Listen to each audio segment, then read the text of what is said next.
درود بیننده گرامی، طاهری سفر هستم و با اتفاق همکارانم از شهر دوشنبه و پراگ شما را همراهی میکنم. امروز پنجشنبه 30 ایول و نخست سرخطی خبرها.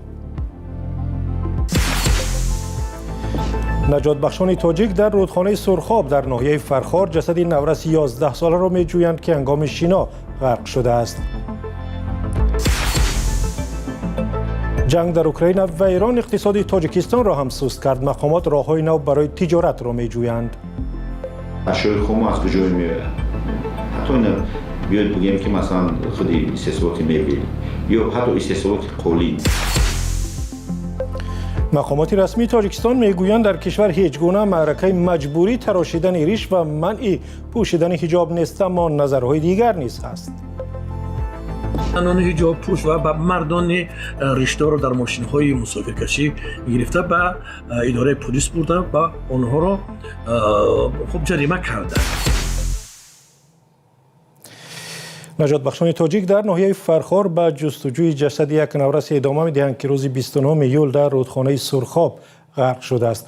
کمیته حالت‌های فوق‌العاده روز 30 ایول گفت که ابوبکر عبدالملیک 11 ساله و ساکنی ناحیه واسه هنگام مهمانی در خانه بابای خود و آببازی در رودخانه سرخاب غرق شد. اگرچه نجات بخشان به محل حادثه شتافته به جستجو آغاز کردند، اما هنوز نشانی از نورس پیدا نشده است. هر تابستان در رودخانه و کوههای تاجیکستان 10 نفر غرق می شوند. بنا به آمار رسمی در نیم سال گذشته در کشور 83 نفر غرق شدند و از این میان 24 نفر آنها کودکان و نورسانی از 4 تا 16 ساله بودند. کمیته حالت‌های فوق‌العاده میگوید سبب این فاجعه ها بی احتیاطی هنگام آببازی و شنا و بی‌اعتنایی به هشدارهای پیوسته درباره رعایت قاعده‌های شناوری و محل‌های خطرناک برای آببازی در تاجیکستان است. ارتش آمریکا امروز گفت در یک عملیات 2 ساعته روز 30 ایول به 10 هدف سپاه پاسداران انقلاب اسلامی ایران از جمله مرکزهای فرماندهی نظامی و پهپادها ضربه زده است. حمله ها پس از آن صورت گرفت که ایران روز پیشتر از این به پایگاه‌های نیروهای آمریکا در خاورمیانه ضربه زد. ستاد مرکزی نیروهای مسلح آمریکا در یک بیانیه رسمی گفت هدف از این حمله ها کاهش دادن تهدیدهای ایران و گروه‌های تحت حمایت آن به نیروهای آمریکایی، کشتیرانی تجارتی و کشورهای همسایه در خلیج فارس بود. رسانه‌های دولتی ایران گزارش دادند که در ضربه‌های آمریکا به جزیره قشم 3 نفر کشته شدند. ایران روز چهارشنبه به نیروهای آمریکایی در اردن حمله کرد. ارتش آمریکا گفت که همه موشک‌های ایرانی را در آسمان نابود کردند.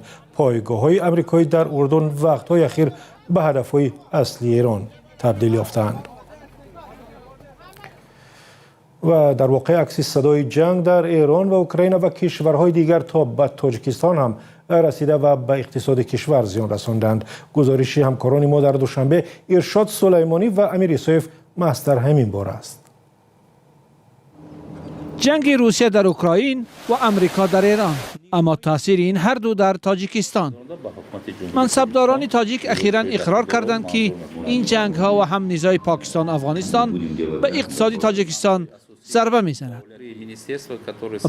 عبدالرحمن زاده وزیر رشد اقتصاد و سودا در نشست خبری 20 ایول در دوشنبه گفت که برای کم کردن این تاثیر ستاد مخصوص حکومتی تشکیل شده. ما مانیتورینگ میکنیم. امروز وضع جهانی امروز رو طوری در گزارش قید کردیم. ما هر هفته، هر ماه، هر 3 ماه گزارش‌های تحلیلی وابسته به وضع جهانی امروز با حکومت جمهوری تاجیکستان و وابسته به آن مشکلاتی که ما داریم برای دریافت راه‌های حل منظور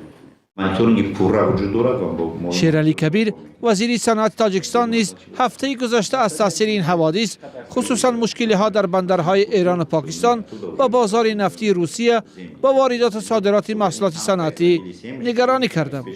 کدام ساحه نباشد اشیاء خام از کجا میاد؟ حتی اینا بیاید بگیم که مثلا خودی استثباتی میبینیم یا حتی استثبات قولی. این استثبات قولی مثلا معمولا اون خودی پریاژش که از مواد سینتتیکی استفاده کرده میشه. ما داشتیم وارد که از ایران می‌آوردیم، از ترکیه می‌آوردیم. راه‌ها که محکم شدن این تاثیر رساند.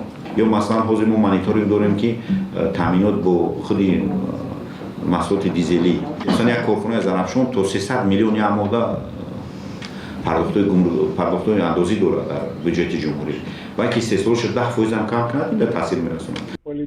حالا در پی حمله اوکراین به کارخانه‌های نفتی روسیه، نرخ سوزشواری در تاجیکستان بالا رفته، شبها در نزد بعضی فروشگاه‌ها نوبت پایه‌های چند ساعته به وجود می‌آید. حیدرعلی رجبزاده، سردار خدمات ضد انحصاری تاجیکستان، روز 16 ایول گفت 91% محصولات نفتی مورد نیاز تاجیکستان از روسیه آورده می‌شود. آواز بازار محصولات نفتی در فدراسیون روسیه در پی نارمای سیاسی نوستوری گرده از این پیوسته تاثیرش را به جمهوری ما رسانده است. تاکید کردم هرچند منصبداران تاجیک مردم را قناعت می‌دهند که در پی تنظیم وضعیتند، پروفسور حاجی محمد عمروف میگوید تاجیکستان نمیتواند در یک مدت کوتاه اقتصادش را دگرگون کند، زیرا برای این باید همه اقتصاد را بازسازی کرد. از نظر او ایران میتوانست جایگزین روسیه در وارد کردن محصولات نفتی، فلزات و تکنیک کشاورزی باشد اگر خود با بحران روبرو نبود. Kazakhstan, Kalış Uzbekistan, Kalış Türkmenistan ve Azerbaycan. Aslında önce güzellik şoklaştı sesokunda mavadi nafti. در پی گران شدن سوخت در تاجیکستان، مردم از احتمال تاثیر آن به نرخ محصولات کالای وارداتی اند. آنها هسته ذخیره دو ماهه محصولات نفتی را که از طرف وزیر آب و انرژی تاجیکستان در لیر جمعه اعلان شد کافی نمی‌شمارند. و در حالی که مناقشه میان ایران و آمریکا ادامه دارد، پیامدهای ژئوپلیتیکی آن هویداتر می شود. از جمله حکومت‌های آسیای مرکزی پیش‌بینی‌های استراتژیک چند دهه گذشته را درباره تجارت و دسترسی به بازارهای جهانی بازنگری می‌کنند. کن موریاسو، پژوهشگر مؤسسه هاتسون که از آسیای مرکزی به نزدیکی برگشته است، میگوید کشورهایی که زمان ایران را دروازه خود به بحر می‌دانستند حالا به راه‌های دیگر چشم دوختند. در یک صحبت با این کارشناس، خبرنگار رادیوی آزادی در واشنگتن از او نخست درباره جزئیات همین مسئله پرسید. خلاصه مهمترینه که من گرفتم تغییر نگرش‌ها در منطقه نسبت به ایران بود. در اولهای امسال پس از درگیری ماه فوریه، سفیران کشورهای آسیای مرکزی درباره فرصت‌های صحبت می‌کردند که در صورت بازگشت ثبات به ایران می‌توانست ایجاد شود. دلیل آنها این بود که اگر در ایران حکومت سر کار آید که پشتیبان بخش خصوصی باشد، این کشور راهی کوتاه‌ترین دسترسی کشورهای آسیای مرکزی به بندرهای آبهای گرم خواهد بود. در آن زمان خوشبینی زیاد وجود داشت که در صورت ثبات ایران چه فرصت‌هایی می‌توانست به وجود آید. اما در سفر آخر برای من روشن گشت که کشورهای آسیای میانه در حال فاصله گرفتن از این گزینه‌ها هستند. آنها اکنون بسیار بیشتر درباره پاکستان و افغانستان صحبت می‌کنند. کشورهای آسیای مرکزی حل مشکلات برخاسته از تنش‌های موجود میان افغانستان و پاکستان را واقع بینانه‌تر از انتظار برای تغییر حکومت در ایران یا رسیدن این کشور به سطح از ثبات می‌دانند که اسرائیل را به توقف حمله‌هایش وادارد. از نگاه آنها چنین احتمال اکنون بسیار دور به نظر می رسد. بنابراین گزینه یا انتخاب نخستین آنها افغانستان است و اگر این مسیر عملی نشود به دالان اقتصادی چین و پاکستان روی می آورند. این دالان روی کاغذ طرح فوق‌العاده است اما در عمل به اندازه‌ای که انتظار می رفت پیشرفت نکرده است. سوال دیگر از کارشناس این بود که چرا با وجود ناامن بودن افغانستان حکومت‌های آسیای مرکزی حاضرند این کشور را یک بخش از راه حل بدانند نه بخشی از مشکل. یکی از مسائل بزرگترین آسیای مرکزی این آب است. بخش زیادی از منبع‌های آبی منطقه از تاجیکستان و قرقیزستان سرچشمه می‌گیرند و سپس به ازبکستان و قزاقستان می‌رسند. افغانستان دردسر برای آنها زیرا در حال بنیاد کانال نوی است که از همین منبع‌ها آب می‌گیرد. از نظر فنی کشورهای آسیای مرکزی باید از این اقدام افغانستان بسیار ناراضی باشند و به گمانم واقعاً هم ناراضی‌اند. اما اگر بتوان با افغانستان رابطه‌های استوار برقرار کرد، این کشور در عین حال ویژگی‌های نیز دارد. به همین دلیل با وجود تنش‌های آبی من شوق و رغبت واقعی را برای گسترش همکاری با افغانستان احساس کردم. و خبرنگاری رادیو آزادی از کارشناسی دانشگاه هاتسون همچنین پرسید که آیا بحران ایران در نهایت نفوذ چین را در سراسر آسیای مرکزی تقویت می‌دهد یا نه؟ برداشتی که من از گفتگوها داشتم این بود که کشورهای آسیای مرکزی نگرانند وابستگی را از روسیه با وابستگی از چین جایگزین کنند، اما واقعیت این است که چین بیش از پیش به یگانه انتخاب عملی تبدیل می شود. قزاقستان نمونه خوب است. مسیر اصلی صادرات نفت این کشور به بحر سیاه عملا در نتیجه حمله های پهپادی خللدار شده است، حمله هایی که به احتمال زیاد با عملیات اوکراین علیه زیربنیادهای روسیه پیوند دارد. در شرایط عادی تقریبا 80% صادرات نفت قزاقستان از مسیرهای بحر سیاه انجام می شود. قزاقستان دو انتخاب دارد، یکی دالان میانی است که از بحر خزر به آذربایجان می رسد. انتخاب دیگر خط لوله موجود به چین است. هرچند قزاقستان بهتر می داند که از دالان میانی استفاده کند، نفت ابتدا باید با نفتکش‌ها از بحر خزر به باکو برده شود و همین موضوع ظرفیت این مسیر را محدود می کند. راه حل زودرس این است که نفت بیشتری به چین فرستاده شد و به گمانم همین اتفاق خواهد افتاد. بنابراین با وجود نگرانی های کشورهای آسیای مرکزی از وابستگی بیش از حد به چین، این وابستگی رو به افزایش است، مگر اینکه کشورهای مانند امریکا و ژاپن در زیرساخت‌های بحر خزر سرمایه گذاری کنند تا ظرفیت انتقال نفت میان قزاقستان و آذربایجان افزایش یابد. حکومت ایران به شدت می‌کوشد که در این جنگ بازنده نباشد، اما با اقدامات خود در حال از دست دادن آسیای مرکزی است. کن موریاسو، پژوهشگر مؤسسه هدسون در حوزه مسائل اوراسیا، درباره عاقبت‌های جنگ میان آمریکا و ایران برای آسیای مرکزی صحبت می‌کرد.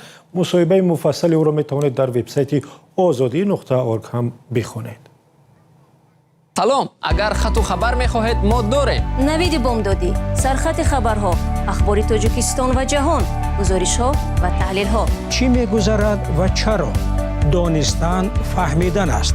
ضمیمه یا اپ ما را بگیرید.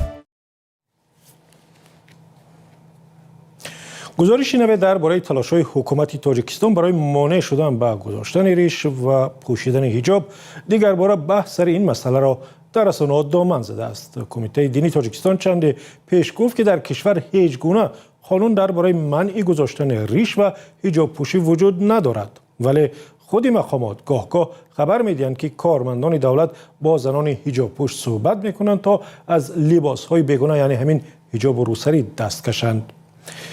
عبدالستار بابایف، رئیس کمیته شهروندی نجات گروگانان قرارگاهش در لهستان، در یک صحبت با رادیو آزادی گفت اگرچه در تاجیکستان قانون درباره منع گذاشتن ریش و حجاب وجود ندارد، ولی واقعیت دیگر است.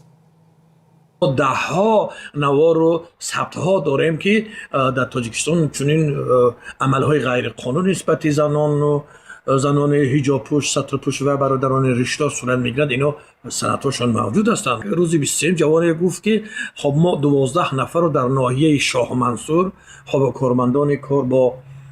کارمندان پلیس بازداشت کردند، به خب اداره مقامات کارهای داخله بردن و به ما فرمان دادن، امر کردن که این 12 دستگاه ریش تراشی آوردن. ما این 12 نفر گفتن که ریش رو بتراشین. خب اون ریش رو تراشیدن. خبرها با ما این هر روز میاد، با کمیته ما اینا را ثبت میکنیم.